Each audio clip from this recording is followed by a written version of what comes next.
संविधान की प्रस्तावना 20 मोस्ट इम्पोर्टेंट MCQs। एक संविधान की प्रस्तावना में भारत को क्या कहा गया है? ए संघीय राज्य, बी लोकतांत्रिक राज्य, सी संपूर्ण प्रभुत्व संपन्न समाजवादी पंथनिरपेक्ष लोकतांत्रिक गणराज्य, डी राजतंत्र। सही उत्तर सी एक्सप्लेनेशन। प्रस्तावना में भारत को इस संपूर्ण प्रभुत्व संपन्न समाजवादी पंथनिरपेक्ष लोकतांत्रिक गणराज्य कहा गया है। दो भारतीय संविधान की प्रस्तावना किससे प्रेरित है? ए ब्रिटिश संविधान, बी अमेरिकी संविधान, सी फ्रांसीसी संविधान, डी रूस का संविधान।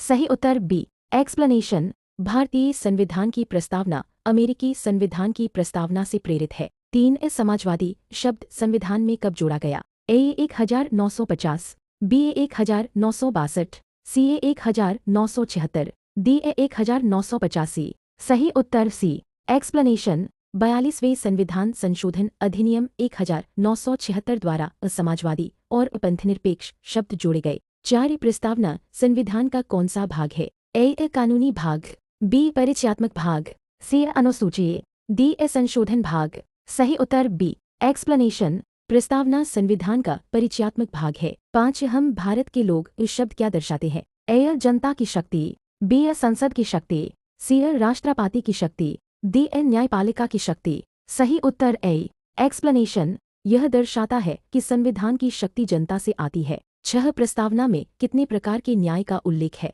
ए 2, बी 3, सी 4, डी 5। सही उत्तर बी एक्सप्लेनेशन। सामाजिक, आर्थिक और राजनीतिक 3 प्रकार के न्याय का उल्लेख है। 7 पंथनिरपेक्ष का अर्थ क्या है? ए केवल एक धर्म मानना, बी धर्म विरोधी होना, सी सभी धर्मों को समान मानना, डी धार्मिक शासन। सही उत्तर सी एक्सप्लेनेशन। भारत सभी धर्मों को समान सम्मान देता है। 8 संविधान की प्रस्तावना को संशोधित किया जा सकता है या नहीं? ए नहीं, बी हाँ, सी केवल राष्ट्रपति कर सकता है, डी केवल सुप्रीम कोर्ट कर सकता है। सही उत्तर B explanation. Keshavananda Bharati case में सुप्रीम कोर्ट ने कहा कि प्रस्तावना में संशोधन किया जा सकता है। 9 गणराज्य का अर्थ क्या है? ए राजा का शासन, बी जनता द्वारा चुना गया प्रमुख, सी सैनिक शासन, डी धार्मिक शासन। सही उत्तर बी एक्सप्लेनेशन।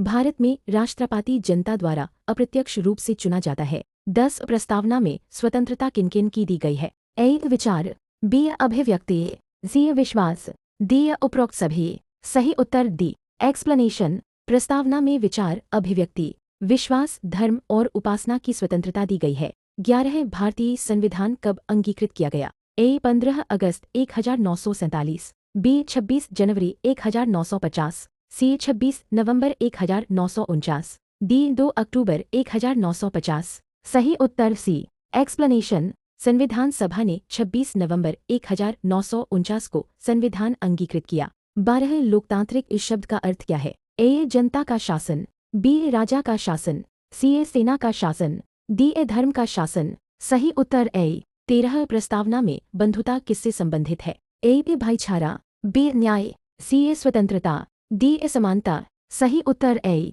एक्सप्लेनेशन। बंधुता का अर्थ है सभी नागरिकों में भाईचारे की भावना।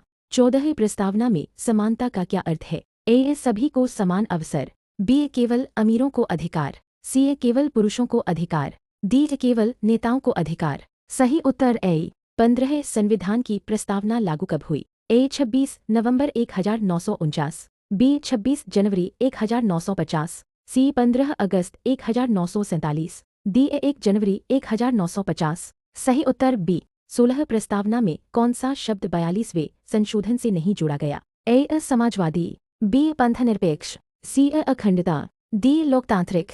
सही उत्तर डी एक्सप्लेनेशन।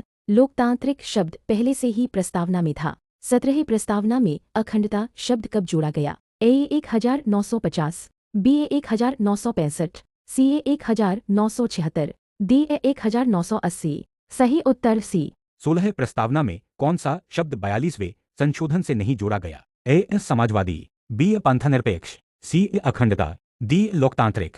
सही उत्तर डी एक्सप्लेनेशन। लोकतांत्रिक शब्द पहले से ही प्रस्तावना में था। 17 प्रस्तावना में अखंडता शब्द कब जोड़ा गया? ए 1950, बी 1965, सी 1976, डी 1980। सही उत्तर सी 18 प्रस्तावना का उद्देश्य क्या है? ए इस संविधान के आदर्श बताना, बी कानून बनाना, सी चुनाव कराना, डी ए न्यायालय चलाना। सही उत्तर ए 19 न्याय, स्वतंत्रता, समानता और बंधुता किसमें वर्णित हैं? ए मौलिक अधिकार, बी नीति निर्देशक तत्व, सी प्रस्तावना, डी अनुसूचियां। सही उत्तर सी 20 प्रस्तावना को संविधान की आत्मा किसने कहा? ए गांधी जी, बी जवाहरलाल नेहरू, सी डॉक्टर भीमराव अंबेडकर, डी ठाकुरदास भार्गव। सही उत्तर डी एक्सप्लेनेशन, ठाकुरदास भार्गव ने प्रस्तावना को संविधान की आत्मा कहा था।